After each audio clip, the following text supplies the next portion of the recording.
Boa noite, amigos do Cidade em Ação, tudo bem? Eu sou Graciele Juliane e estou aqui com vocês para estarmos promovendo a live do mês de abril, o mês da conscientização do autismo. Dia 2 de abril é o dia onde nós comemoramos essa conscientização sobre essa pauta tão importante da pauta inclusiva, né? E nada melhor do que conversar com alguém que é muito capacitada mesmo nesse assunto. Ela tem já uns bons anos já trabalhando com pessoas dessa pauta e tem muita experiência para contar pra gente. Eu chamo aqui para nossa conversa a nossa amiga Larissa Sena.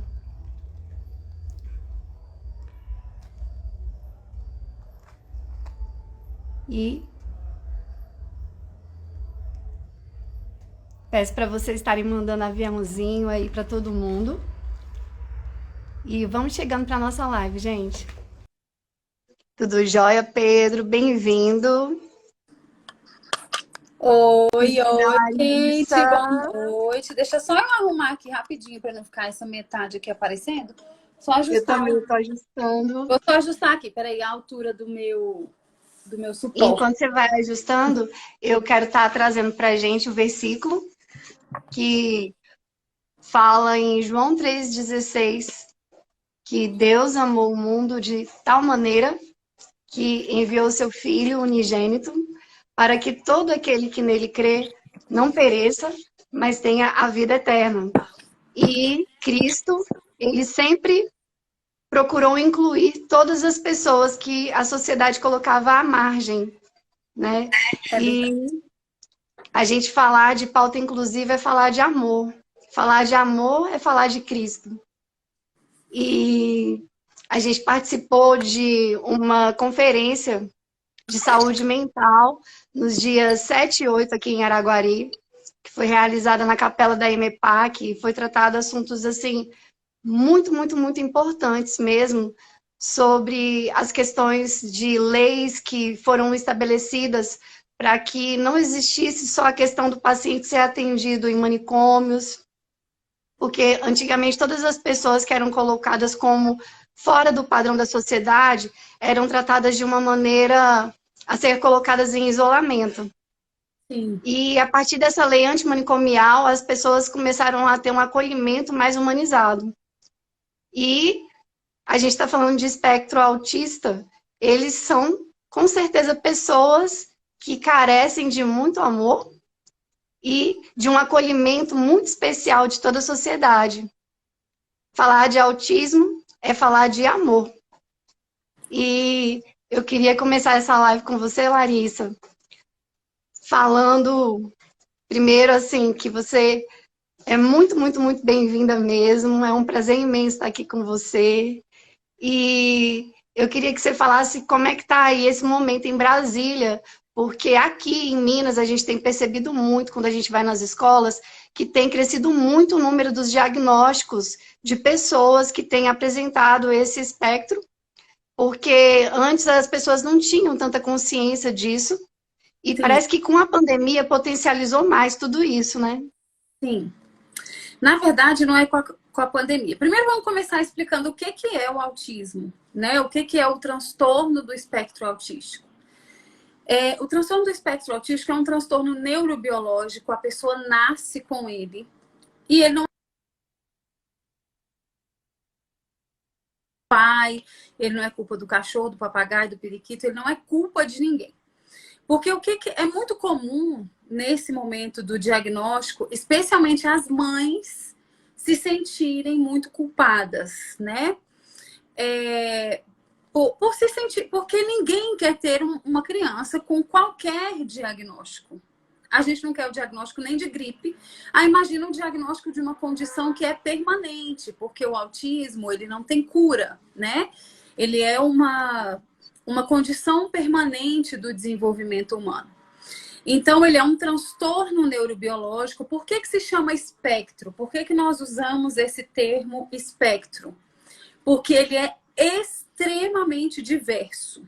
extremamente diverso. Cada pessoa com autismo, ela se apresenta de uma maneira diferente, ela apresenta um processo de desenvolvimento diferente, ela apresenta até os sinais do autismo, eles não são presentes em todas as crianças, 100% presentes em todas as crianças, né? Eu vou falar um pouco sobre os sinais do autismo e tudo, mas vou falar também sobre alguns critérios diagnósticos, e hoje também, na verdade, não é nem que a pandemia acentuou. O que acontece? Tudo, na verdade, na pandemia, de uma certa forma, foi acentuado e, ao mesmo tempo, o número de diagnósticos de pessoas com transtorno do espectro autístico efetivamente aumentou no mundo, né? A gente tem aí uma série de estudos e há uma proporção mais ou menos que 1 em cada 40 crianças apresenta o transtorno do espectro autístico. Então, é uma proporção muito alta. É uma proporção muito alta, isso em um dos níveis, né? Hoje o autismo é classificado em 3 níveis, nível 1, nível 2 e nível 3. O que significa esses níveis e o que diz, né? O que se diz a respeito disso? O nível 1 é o famoso autismo leve, né? E essa classificação, ela é de acordo com a necessidade de suporte que aquela pessoa precisa. Que suporte? Suporte para se comunicar, para suas atividades de vida diária, para as atividades pedagógicas, enfim. Suporte para ter a sua vida funcional. Então, quanto maior a necessidade de suporte, maior o grau do autismo. Então, nós temos o autismo 1. No autismo 1, normalmente as crianças são verbais, ou seja, são autistas verbais, são autistas que se comunicam relativamente bem, que têm os sinais do autismo um pouco mais leves, mas eles se comunicam relativamente bem. Muitos deles têm inteligência acima da média, né? Tem ali o que a gente chama de dupla excepcionalidade. Pode acontecer com outros diagnósticos, porque muitas vezes a gente acha que o autismo exclui outros diagnósticos, mas ele não exclui, né? Pode acontecer aí em comorbidade com outros diagnósticos. Aí nós temos o autismo de grau 2. No autismo de grau 2, nós temos crianças verbais e não verbais. A criança pode ou não desenvolver fala e oralidade, comunicação. Ela necessita de um suporte maior, e aí a gente está falando de suporte pedagógico, de suporte de convivência, né? Costuma ter alterações sensoriais muito grandes, eu vou falar também a respeito disso. E o autismo de nível 3, que é o de maior comprometimento, que normalmente ele vem seguido de uma deficiência intelectual. Os autistas de nível 3 não são verbais, ou eles usam, quando eles conseguem desenvolver alguma fala, normalmente é uma fala disfuncional, que eles não conseguem utilizar, né, numa comunicação formal, obviamente. Então, o autismo, ele está num espectro realmente, porque ele tem uma série de características, né? Hoje, o que nós consideramos hoje, basicamente, e é um dos maiores critérios diagnósticos do autismo, são as alterações de fala e linguagem, o atraso de fala. Para quem me acompanha há mais tempo, sabe que eu estou acostumada a dizer o seguinte: tem 2 anos e não fala, não é normal. Não é normal uma criança ter 2 anos e não falar. Todo atraso de fala necessariamente é autismo? Não. Todo atraso de fala não necessariamente é autismo. Mas os quadros de autismo apresentam sim um atraso de fala. Tá? Então, existe a presença do atraso de desenvolvimento da fala e da linguagem. Tá? Lembrando que fala e linguagem, apesar de se integrarem, são 2 movimentos diferentes que acontecem, né, no cérebro. São crianças que podem apresentar alterações sensoriais. Que alterações sensoriais são essas? Hipersensibilidade ao ruído. São crianças que, em ambientes ruidosos, começam a ter crises que aparentam uma birra. Mas, na verdade, ele está tendo uma crise, ele não quer estar naquele lugar. Aquele estímulo sensorial está deixando ele desorganizado, então ele grita, ele chora, ele se joga no chão, ele fica apavorado, ele usa do corpo Ele usa de toda essa manifestação emocional para dizer que tem alguma coisa errada, tá? Então, é uma sensibilidade auditiva, muitos têm sensibilidade visual e muitos têm sensibilidade tátil. Então, por exemplo, uma queixa muito comum. O meu filho não gosta de tomar banho no chuveiro. Por quê? Porque ele tem uma sensibilidade tátil tão grande que a água do chuveiro caindo no corpo dele deixa ele desorganizado. Então, ele não quer tomar banho com o chuveiro. Ele prefere tomar banho numa bacia, numa banheira, no balde. Ele prefere tomar banho de caneca, mas ele não quer tomar banho no chuveiro, porque a água do chuveiro traz essa hipersensibilidade e ele se desorganiza. O que é se desorganizar? Todos nós nos desorganizamos.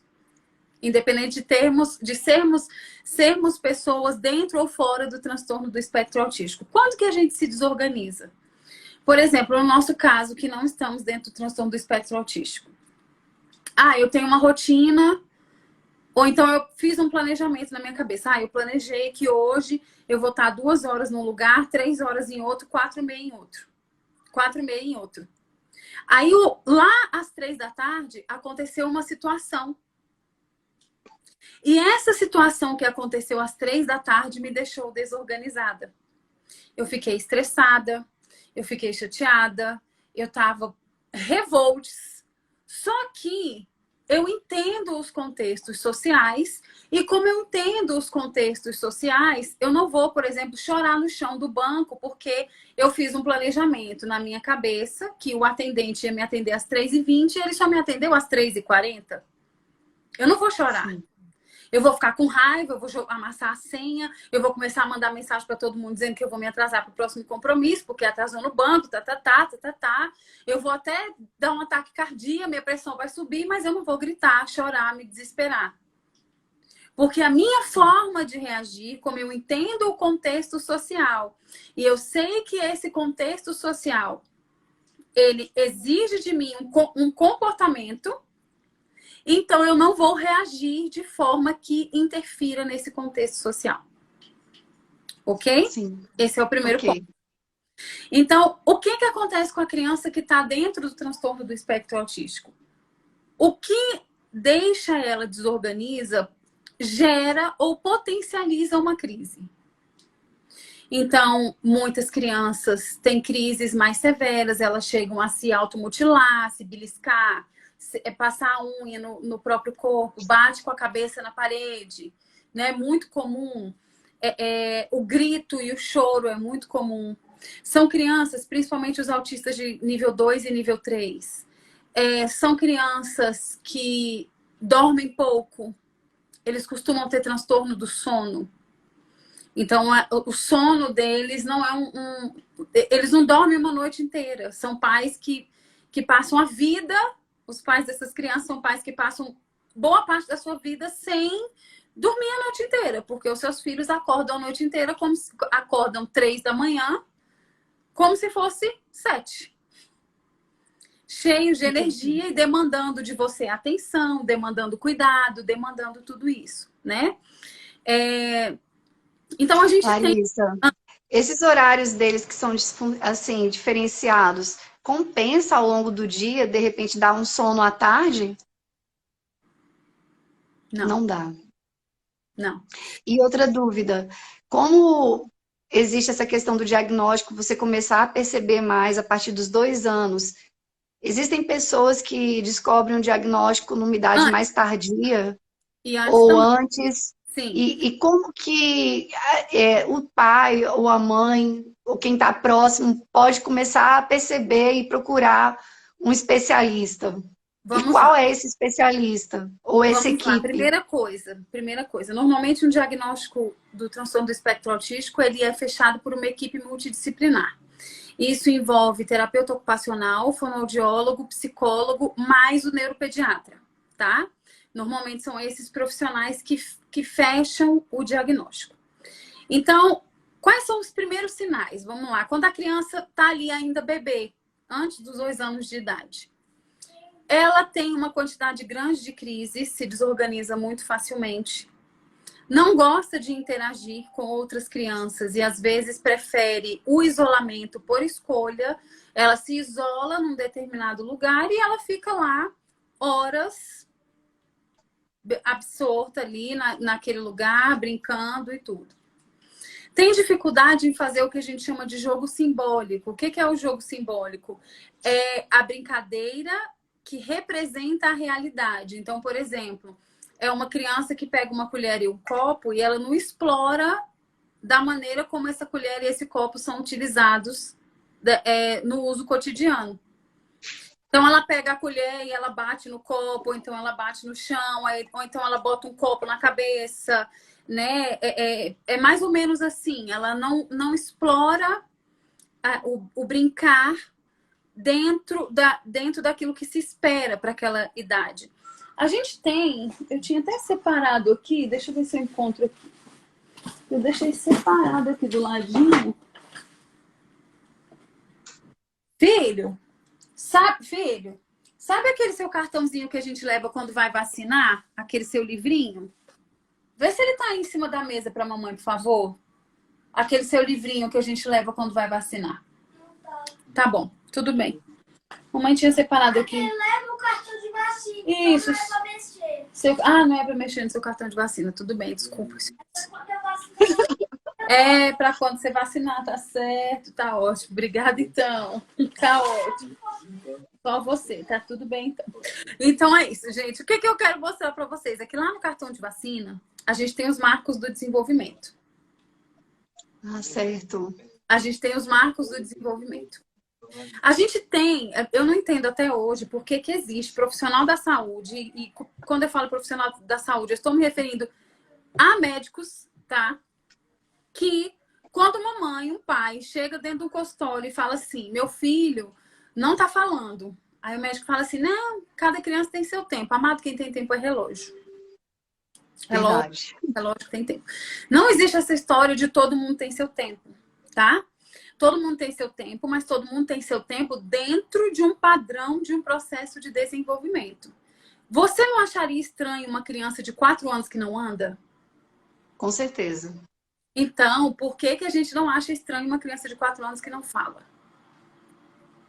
Verdade. Entendeu? Então, tudo isso faz parte de um critério diagnóstico. Vamos lá. A criança tem dificuldade de interagir. A criança se desorganiza, dando crises que muitas vezes se parecem com birras, com uma quantidade muito grande.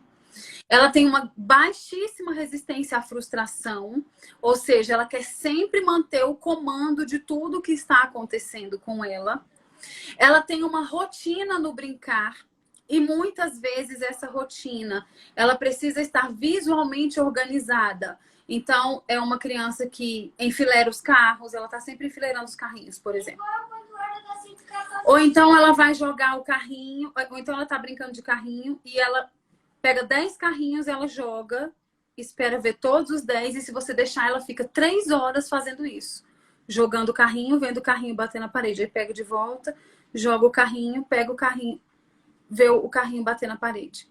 É uma criança que está numa festa de aniversário, por exemplo, tá todo mundo brincando e ela passa ali um tempo brincando com as demais, mas depois ela se isola por opção e fica lá no cantinho dela e não sai de lá. Para ela tá tudo bem, certo? Uma criança que pode ter, por exemplo, o que a gente chama de flaps ou movimentos repetitivos. Então, ela fica muito alegre, ela faz... Esse é um movimento muito comum, o bater palmas e... Ou então, por exemplo... Daniel, para. Vamos lá. Ou então, por exemplo, ela tá brincando com o papel na mão e aí ela fica muito alegre ou muito ansiosa e ela fica... O que é isso? Isso aqui é uma maneira estereotipada de manifestar um sentimento que está lá dentro dela. Ela está muito feliz, né? Interessante. Ela está feliz e ela está mostrando a felicidade dela usando um objeto e mostrando toda a sua intensidade sensorial. Então, isso é muito comum em crianças que têm o transtorno do espectro autístico. Algumas crianças, à medida que vão se desenvolvendo, elas também começam, por exemplo, e aí é onde a gente vai entrar num ponto que é muito importante, que todo mundo está falando, que todo mundo fala disso o tempo inteiro, mas parece que os pais fazem ouvido de mercador para isso, tá? A gente vai falar das telas, a gente vai falar de celular, tablet, televisão, computador, porque tudo isso é tela, porque às vezes a gente fala de tela e o pai fala, ah, mas eu não dou o celular para ele. Sim, aí liga a galinha pintadinha na TV. É tela, filho. Ele não tem tablet, mas aí ele assiste o Baby Shark no computador. Ai, gente. Ele não tá no teatro, né? Ele tá no computador. Então, então o que que acontece? Como essa criança se desorganiza muito facilmente, o recurso da tela, ele é muito utilizado. Então, o que é muito comum chegar lá no consultório, meu filho, né, tá com atraso de fala, mas eu acho que tá muito relacionado com a tela, porque ele assiste muito isso, ele assiste muito aquilo, e aí a gente corta a tela e a criança continua com um atraso na fala, continua com um atraso de linguagem, né, e continua com as questões que estão relacionadas ao transtorno do espectro autístico. Outra coisa muito relevante, a seletividade alimentar. Uau. A seletividade alimentar é muito presente nas crianças com transtorno do espectro autístico. Por causa da percepção da textura, as cores, né? Só um minutinho, Daniel. Eu fiz um combinado com você. As cores, as texturas. Tem criança que só come arroz branco. A vida toda ela só come arroz branco. Tem criança que só quer comer danoninho, de manhã, de tarde, de noite, danoninho, de manhã, de tarde, de noite, danoninho, de manhã, de tarde, de noite, né? E aí acontece muito assim, eu escuto muito dos pais, né? Ah, Larissa, mas se eu não der isso, meu filho não come nada. Sim, mas a gente precisa sempre oferecer as outras texturas. Ah, eu ofereci semana passada, eu ofereci um brócolis para ele, ele não quis. Ele provou e não quis. Eu falei, então tá. Você já ofereceu a segunda vez? Não, porque ele não quis a primeira, é porque ele não gostou. Não. O que os nutricionistas indicam é que a gente apresente cada alimento que a criança não gostou, no mínimo 60 vezes. Uau. 70! Uau. Com constância. Sabe o que é isso? Você vai ficar ali 2 meses, 3 meses, oferecendo brócolis para sua criança. Oferecendo a carne que ela não quer comer. Oferecendo o frango que ela não quer comer.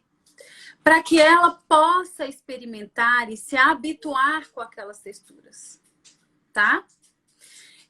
Então, a seletividade alimentar muito presente. Muitas vezes as questões sensoriais. É uma criança que tem agonia, por exemplo, da massinha, tem agonia de cola, né? Ou então é uma criança que não sente dor.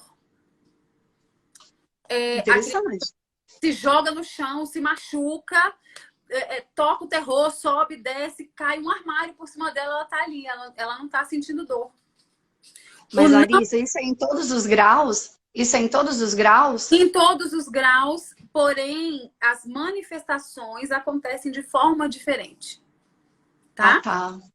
Então, por exemplo, eu tenho um paciente que ele tem ecolalia. Ele fala, ele tem um vocabulário muito bom. Ele fala. Mas aí eu falo pra ele assim, Joãozinho, como é seu nome? Aí ele olha pra mim e fala, como é seu nome? Ele não me responde o nome dele. Mas ele sabe o que eu tô perguntando. Mas ele não me responde. Aí, Joãozinho, como é seu nome? Como é seu nome? Como é seu nome? Seu nome é Joãozinho. Como é seu nome? Como é seu nome? Seu nome é Joãozinho. Então, a fala ecolálica dele, por vezes, é uma fala funcional e por vezes é uma fala disfuncional. O que é muito comum? E os pais acham lindo e às vezes não sabem o que está acontecendo. Eles chegam lá e falam assim, a criança está com atraso de fala. Aí o pai chega lá para mim e fala assim, Larissa, mas eu não entendo, porque ele conta todos os números em espanhol e inglês. Aí eu, é mesmo? E quem é que fala espanhol e inglês na sua casa? Ninguém, não é? Então a fala não é funcional. Esses números em espanhol e inglês, ele tá só repetindo igual papagaio. Ele não aprendeu. Se você falar para ele nueve, ele não sabe que nueve é 9, a quantidade 9, né? Então, mas ele sabe todo o alfabeto em inglês, porque ele assistiu muitas vezes o Baby Shark, o Cocomelon. Aí o Cocomelon tem a musiquinha A, B, C, D, E, F, G. Aí a criança decorou o Cocomelon. Ele fica repetindo, repetindo, repetindo. Ele até mostra. Ele reconhece as letrinhas lá. A, B, C, D, E, F, G. Só que se você não sabe, a funcionalidade daquilo é apenas um desenho. Apenas um desenho. Se eu virar para ele e falar, escreve A, por favor, para mim. Ele não vai saber escrever A. Eu fiz um combinado com você. Onde tem roupa? Na sua gaveta. Mas que gaveta? Eu não sei. Então você fica assim, como você Roupa tá, de você não vai ficar em sair. casa. Você tá com roupa de ficar em casa. Desculpa, gente. Ó, isso aí é ser mãe. Como eu falei pra vocês na última live, quem estava, tem coisa que você não concilia, né? Então é isso. E aí, o que que acontece? Ele tá lá repetindo, ele repete os números, né? Eu tenho crianças, por exemplo, e é super comum, isso acontece com várias delas. A criança olha o relógio e ela sabe todos os números. 1, 2, 3, 4, 5, 6, 7, 8, 9, 10, 11, 12. Mas ela só quer saber daquilo. Então, por exemplo, em muitos atendimentos, lá na clínica a gente tem um tapete com as letras do alfabeto. Quando eu tenho uma criança que tem hiperfoco nas letras do alfabeto e eu preciso trabalhar outras coisas que vão fugir disso, eu simplesmente retiro esse tapete do ambiente. Por quê? Porque o hiperfoco, ele tem vantagens e desvantagens. Vamos falar sobre o hiperfoco. As crianças autistas têm hiperfoco. Esse hiperfoco, ele pode aparecer na fala, ele pode aparecer no brincar, ele pode aparecer nas escolhas cotidianas. Então, por exemplo, o meu filho só quer vestir blusa branca. A blusa não pode ter nenhum risco. O meu filho é o seguinte, o hiperfoco dele são os números. Então, ele sabe contar de 0 a 1000. Ok. O meu filho, o hiperfoco dele são brinquedos com rodas. Então, ele só quer... Tudo que ele faz é usando brinquedos com rodas. E ele só se organiza com brinquedos com rodas. O meu filho, o hiperfoco dele são dinossauros. Então, ele tem brinquedo de dinossauro. Ele sabe todos os nomes de dinossauro. Ele, às vezes, não sabe falar. Mas se você botar os brinquedos em ordem e falar assim, mostra pra mim o estegossauro. Aí ele vai lá e pega o estegossauro. Né? Então, o hiperfoco, ele aparece também, né? Ele acontece muito ali e também é um sinal do transtorno do espectro autístico. Por exemplo, tem crianças que não aceitam dormir com a coxa de cama no colchão, porque com o lençol, porque a textura do tecido do lençol traz respostas sensoriais que a criança não consegue lidar com elas. Então, aí dorme no colchão sem lençol. No colchão sem o lençol, né? Uau. Então, são alterações do processo de desenvolvimento que estão presentes no transtorno do espectro autístico, tá? Interessante. Por que a gente fala muito da fala?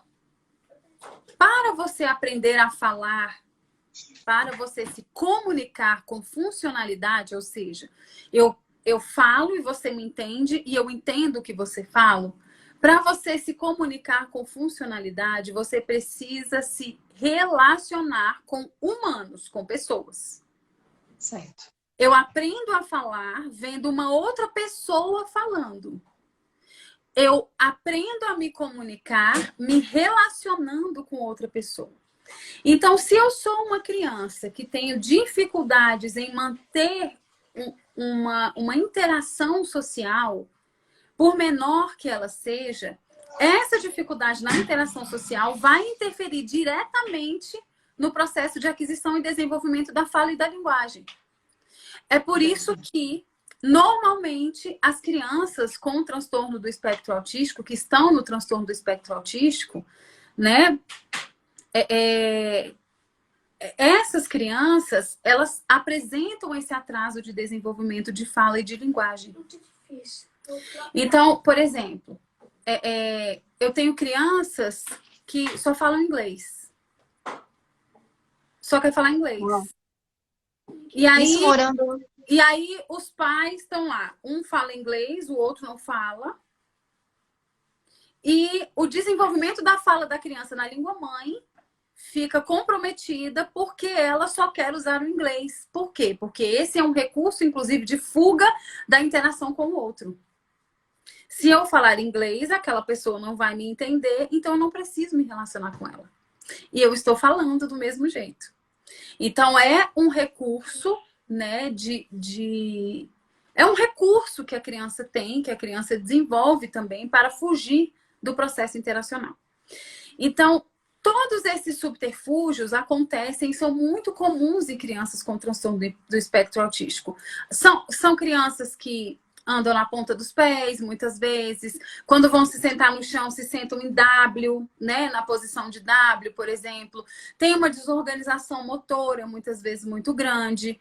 Aí, a gente tem que pensar o seguinte, que para diagnosticar, por que a gente fala de equipe multidisciplinar? Porque deixa eu te dizer uma coisa. Agitação motora, quase todo mundo tem. Inclusive na nossa sociedade. Ok.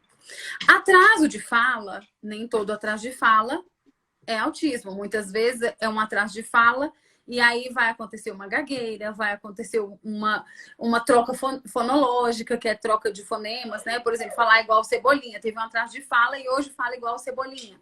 Então, nem tudo está relacionado ao transtorno do espectro autístico. Então, é um conjunto de fatores. Eu preciso ter um conjunto de fatores. E para isso, nós usamos escalas de avaliação, escalas de avaliação do desenvolvimento da criança para saber se essa criança está ou não dentro do transtorno do espectro autístico, tá? Então, não Larissa, geralmente esse diagnóstico leva quanto tempo para ser fechado? Ou não tem um padrão? Depende.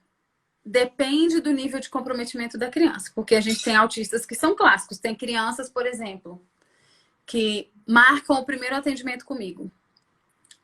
E eu começo a ouvir a criança falando com os pais ou com os cuidadores, com quem está vindo no corredor da clínica. Pelo padrão de fala, eu já paro em TEA.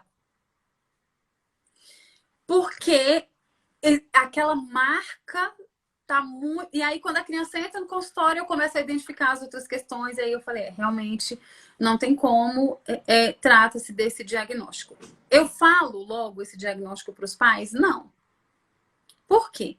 Porque eu preciso que eles estejam nos outros integrantes da equipe multidisciplinar.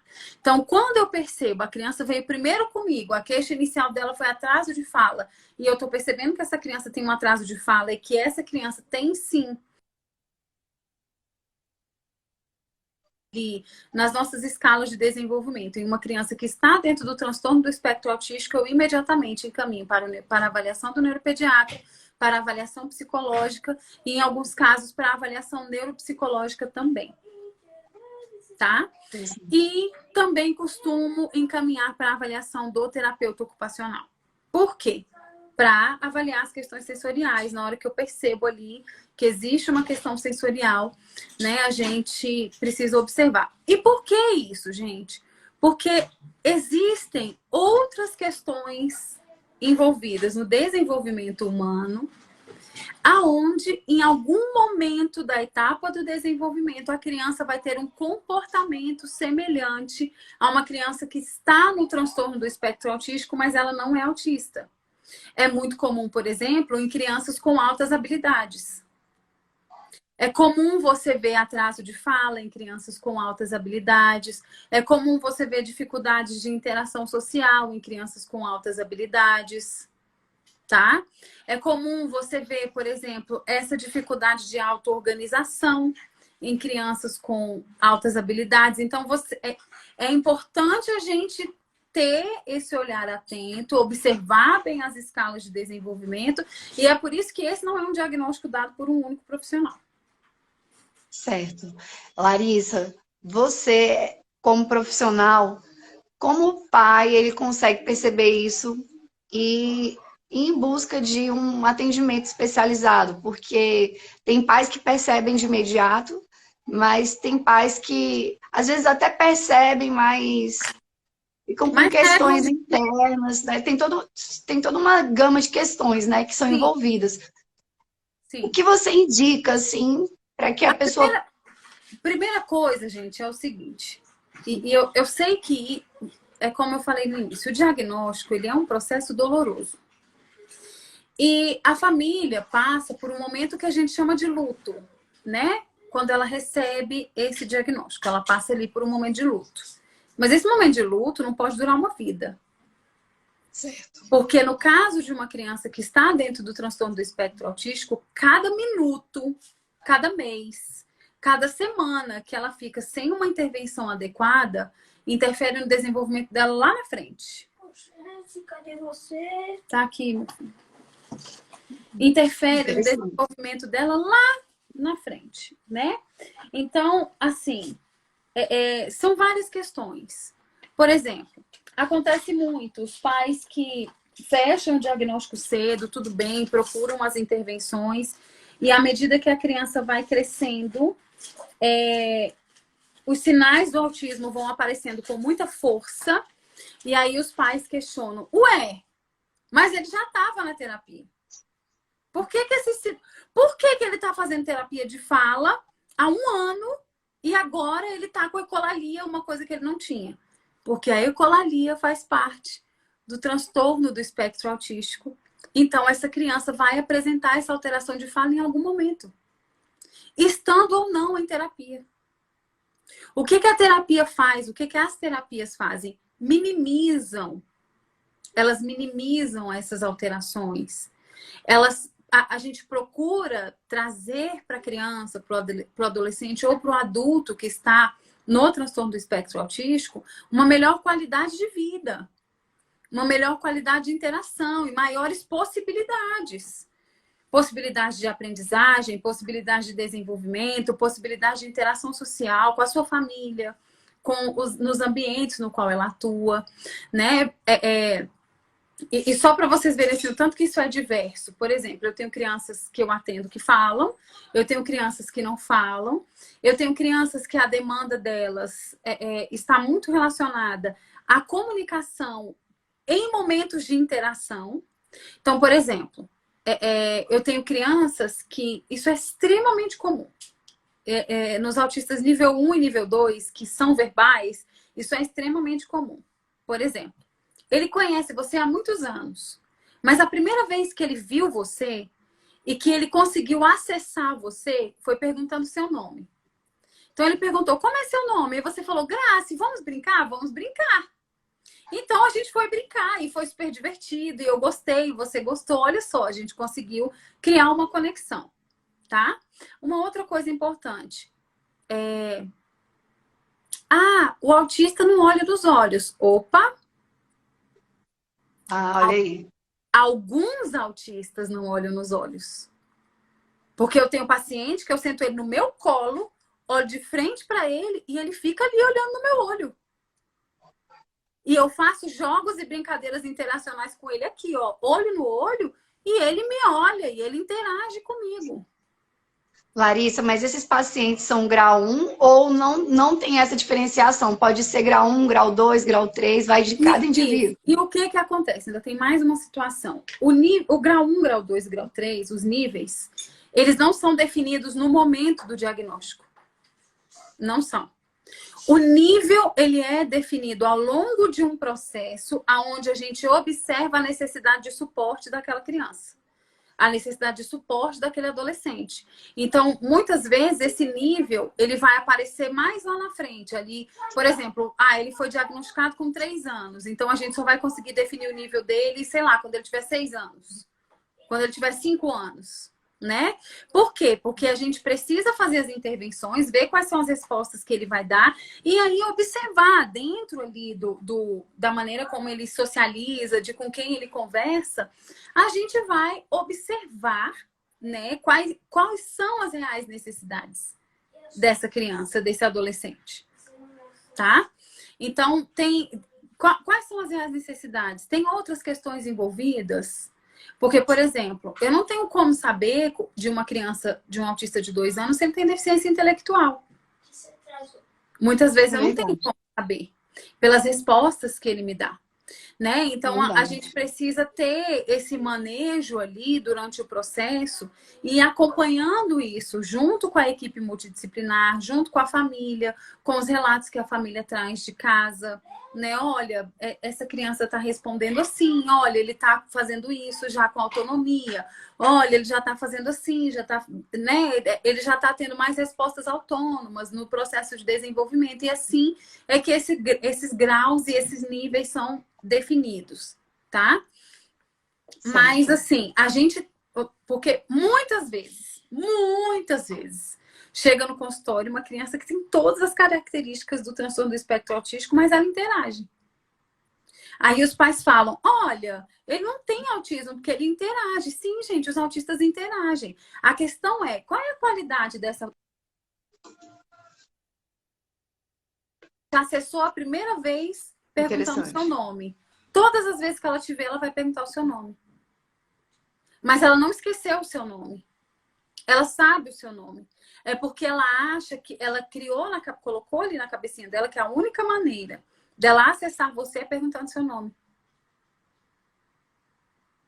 Então, muitas vezes a gente precisa fazer esse caminho, né? Observar isso e colocar isso ali para a criança. Ué, como assim? E explicar para ela e muitas vezes ajudá-la. Você não vai perguntar o nome do fulano hoje. Só fala oi e chama ele para brincar. Aí ela descobre uma outra maneira de acessar aquela pessoa. Entende? E ela começa a entender, olha, então eu não preciso perguntar o nome para ela toda vez. Eu não preciso brincar da mesma brincadeira toda vez. Uma coisa que acontece muito também com eles, por exemplo, a gente brincou de amarelinha. E aí deu super certo, foi super divertido, todo mundo gostou, todo mundo brincou e tal. Aí ela estabelece que com aquele grupo de crianças, ela sempre vai brincar de amarelinha. E que não dá para brincar de outra brincadeira. Porque a amarelinha é que funcionou. A amarelinha é que abriu o espaço de interação naquele momento. Então, aí, o que a gente precisa fazer? A gente precisa mostrar para a criança outros caminhos. Olha aqui que coisa legal também a gente brincar, sei lá, de andar de skate, a gente brincar de boneca, a gente brincar de pique, a gente brincar nos brinquedos do parque. A gente brincar Larissa, mas você falando aí dessa questão de você apresentar outras brincadeiras, vai de acordo com o tempo de cada criança também, a aceitação, isso, né? Exatamente. Como são crianças que normalmente têm uma baixíssima tolerância à frustração, como eu falei para vocês, né? São crianças que têm uma dificuldade muito grande com a frustração. Como assim? A pessoa não está fazendo o que eu quero.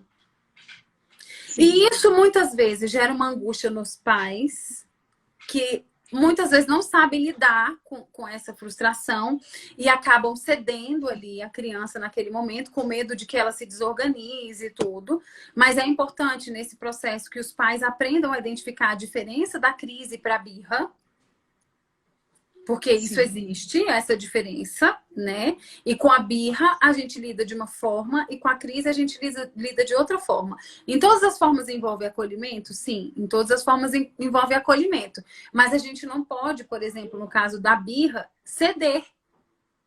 A gente vai conversando com a criança. Olha, eu sei que é difícil para você, eu sei que tá muito complicado para você dividir o seu brinquedo agora, você não quer dividir, porém a gente está brincando de dividir. Então, eu vou dividir o meu, você vai dividir o seu, e assim a gente vai construindo isso para que essa criança diminua, né, essa altíssima tolerância, essa baixíssima tolerância que eles têm à frustração. Então, olha ali, eu tenho um coleguinha autista que não interage com os colegas, só quer brincar com as letras. Exatamente, o hiperfoco dele é as letras. Então, esse hiperfoco, o que a gente pode fazer, por exemplo, para fazer ele interagir? Trazer outros colegas para brincar com as letras também. Vamos brincar com as letras também. Aí a gente acessa essa criança que está no hiperfoco das letras, ela começa devagar a perceber que tem outra pessoa querendo interagir com ela, e assim a gente vai abrindo ali o primeiro caminhozinho de interação, né? Então eu uso muito o hiperfoco. A gente tem algumas questões que a gente não retira da criança em terapia. O hiperfoco é um deles. A gente usa o hiperfoco em favor da criança. A gente pega esse hiperfoco e usa em favor do desenvolvimento. Em favor do desenvolvimento da fala, em favor do desenvolvimento da linguagem, em favor da melhora na qualidade da interação. Então, a gente usa esse hiperfoco, né? Eu uso muito os recursos literários. Então, por exemplo, a criança tem hiperfoco com animais. Então, eu trago histórias literárias com animais. Legal. E a gente vai trocando os assuntos da conversa, os assuntos da terapia, né? Para quê? Para a gente pegar aqueles animais e usar em outros contextos, para a criança poder perceber que existe essa possibilidade. Usar esse animal no jogo simbólico, né? Como que o cachorro come? Ele usa garfo? Você já viu um cachorro usando garfo? E gato? Gato bebe no copo? Ele pega o copo assim e bebe? Será que ele usa canudo? Então, a gente trazer um pouco disso para a realidade da criança. Então, é mais ou menos assim que vai funcionando o processo terapêutico e a intervenção, né, junto com essas crianças. Agora, realmente, quando a gente fala de diagnóstico, quando a gente fala de aceitação do diagnóstico, como eu falei, é difícil a aceitação desse diagnóstico. Tem pais que resistem durante bastante tempo. E a minha postura sempre é de respeitar. Eu converso com os pais, eu falo a realidade. Olha, sou criança, o desenvolvimento dela está indicando isso, assim, assim, assim. Né? Então, ela precisa de intervenções desse sentido, precisamos conversar na escola. Precisamos ver como fazer. E aí a gente entra na escola, né? E a gente entra em educação inclusiva. Mas, Larissa, como a gente percebe, porque tem crianças que têm um acolhimento na escola, mas tem crianças que têm que ter um ambiente propício só para ela, ou todas hoje elas estão possibilitadas de entrar num ambiente de inclusão numa escola? Não. A gente tem crianças, as crianças de maior nível de suporte, tá? Por exemplo, aqui no Distrito Federal, como que a gente organiza? Como que a rede pública de ensino ela é organizada?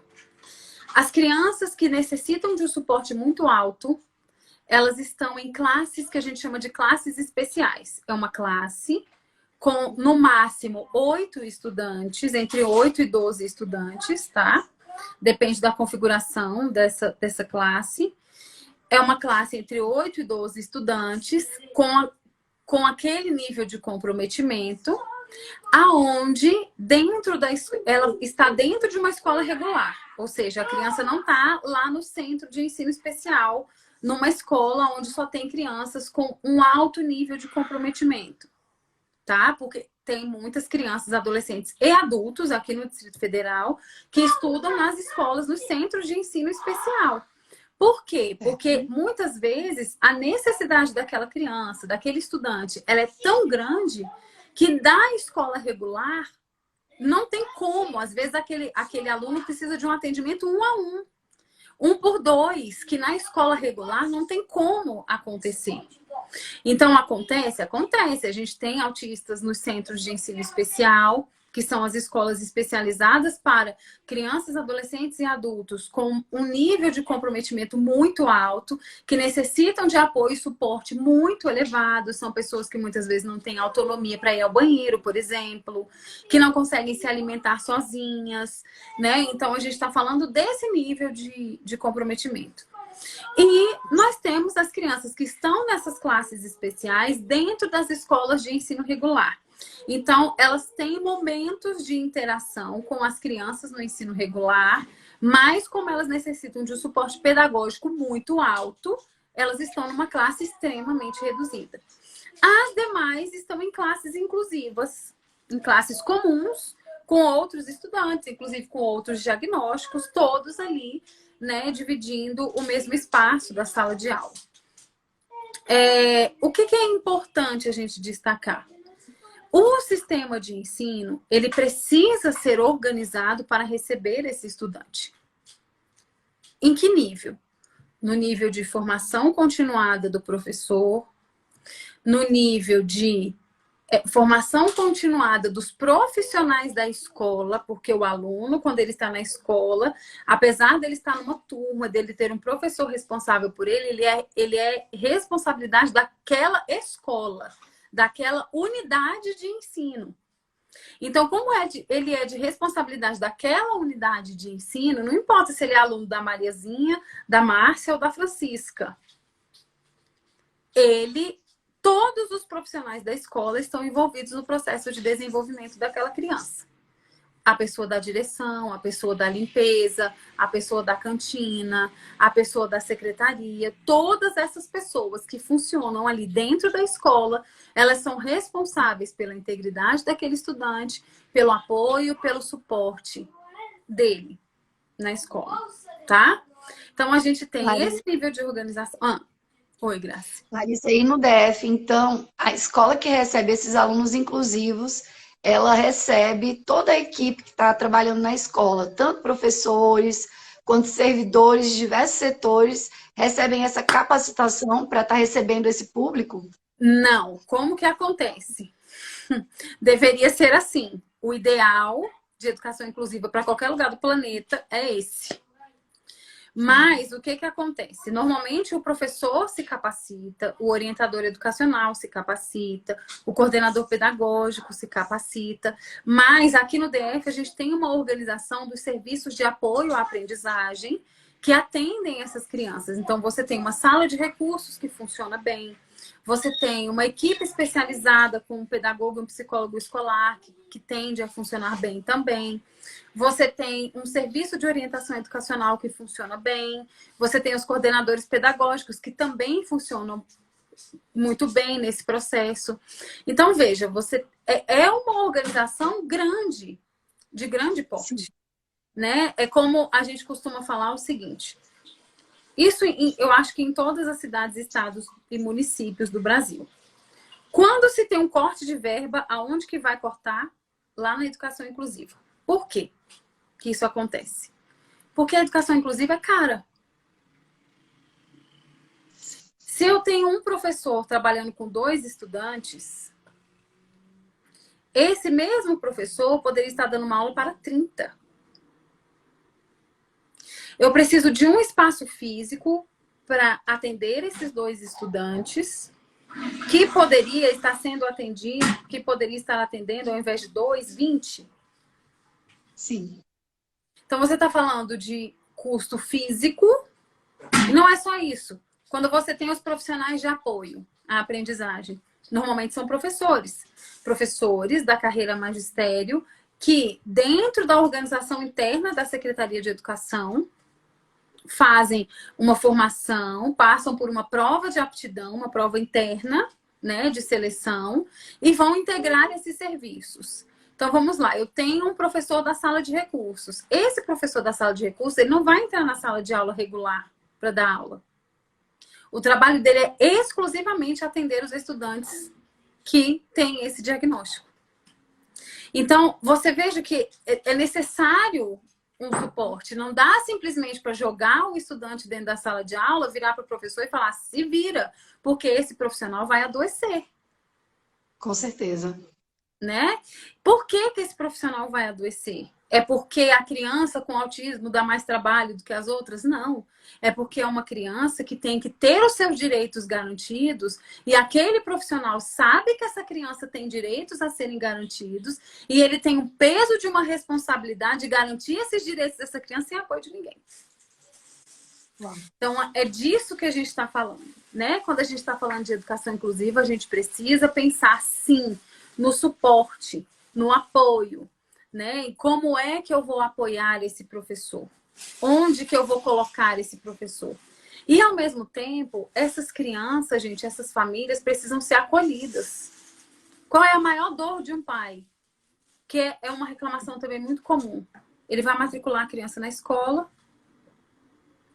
E deixa eu dizer uma coisa para vocês. Isso é tão grave, isso é tão sério, porque é ilegal. Nenhuma escola, nem da rede pública, nem da rede privada, pode negar vaga e atendimento a uma criança, seja lá quem ela for, seja lá qual seja o diagnóstico dela. Isso é ilegal. Em qualquer lugar do país. Em qualquer lugar do país. Se a família denuncia no Ministério Público, a escola, seja privada, seja pública, seja qualquer uma, a escola vai responder legalmente por aquilo ali. Isso é um ponto muito interessante, porque acontece muito isso na prática. Acontece muito. Os pais chegam para matricular o filho na escola, eles fazem a matrícula e eles pagam a matrícula.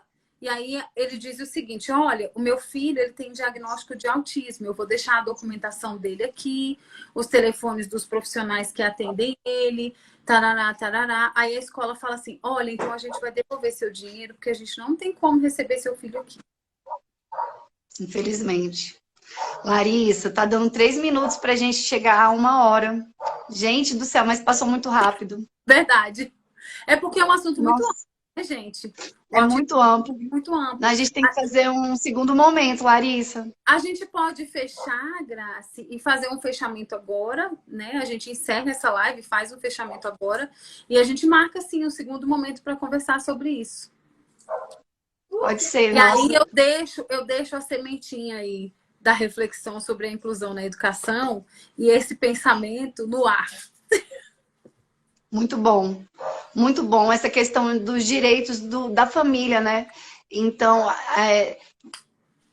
deixa uma fala importante sobre essa questão para as famílias e para já dar esse gostinho, né? E vocês que estão acompanhando a gente, pode colocar no comentário aquilo que é a sua dor, que a gente vai estar tratando na próxima live. Você como família, você também professor, todos vocês que estão envolvidos nesse processo de inclusão, a gente vai estar trazendo esse segundo momento aí para a gente estar fechando esse assunto que é tão amplo, né? Na verdade, eu acho que não dá nem para fechar no segundo momento. Exatamente. Coloquem a dor de vocês e é o seguinte, gente. Pais, professores, sociedade. Os autistas têm direitos, eles são pessoas, eles são filhos de alguém, eles são irmãos de alguém, né? Eles são pessoas queridas por alguém, eles merecem respeito, eles merecem consideração e eles têm direito a todos os atendimentos que eles necessitam.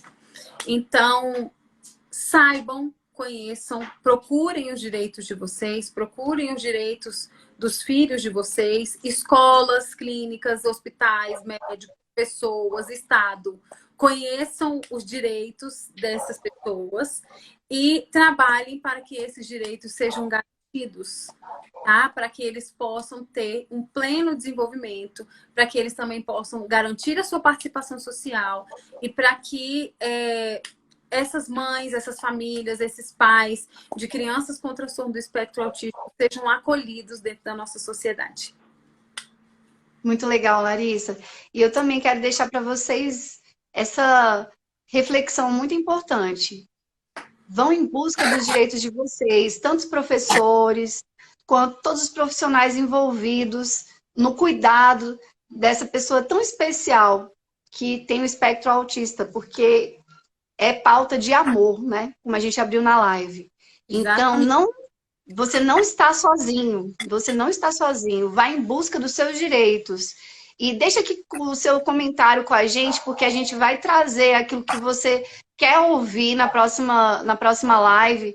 E hoje a gente tem realmente uma gestão aí que está totalmente aberta para estar falando da pauta inclusiva.